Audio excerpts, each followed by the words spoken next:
नमस्कार दोस्तों, आज का जरिए गीत सुनाने जा रही हूँ आप लोगों को। देखिए, अच्छा लगेगा तो कमेंट जरिए बताना मुझे, और प्लीज़ आप लोग मेरे चैनल को सब्सक्राइब ज़रूर कीजिएगा दोस्तों।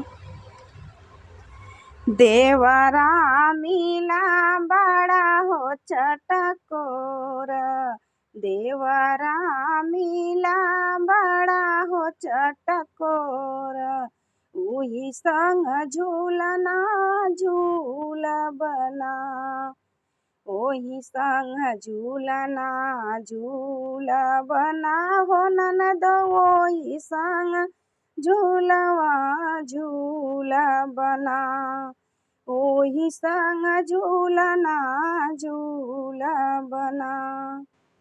चाहे डाँटई सास ससुर मोर, चाहे डाँटई सासु ससुर मोर, चाहे डाँटई गवना के लोग, हम झूलनवा झूलबना। देवरा मिला बड़ा हो रंगरेलिया, देवरा मिला बड़ा हो रंगीला, ओही संग झूलना झूलबना।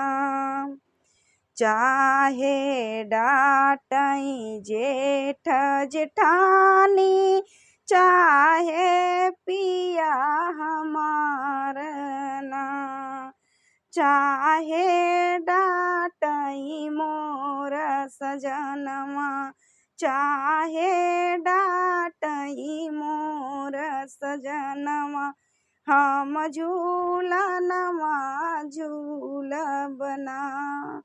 देवरा मिला बड़ा हो रंगरेलिया, देवरा मिला बड़ा हो रंगरेलिया, हम झूलनवा झूलबना। ओही संग झूलना झूलबना हो ननद, ओही संग झूलना झूलबना। देवरा मिला बड़ा हो रंगरेलिया, ओही संग झूलना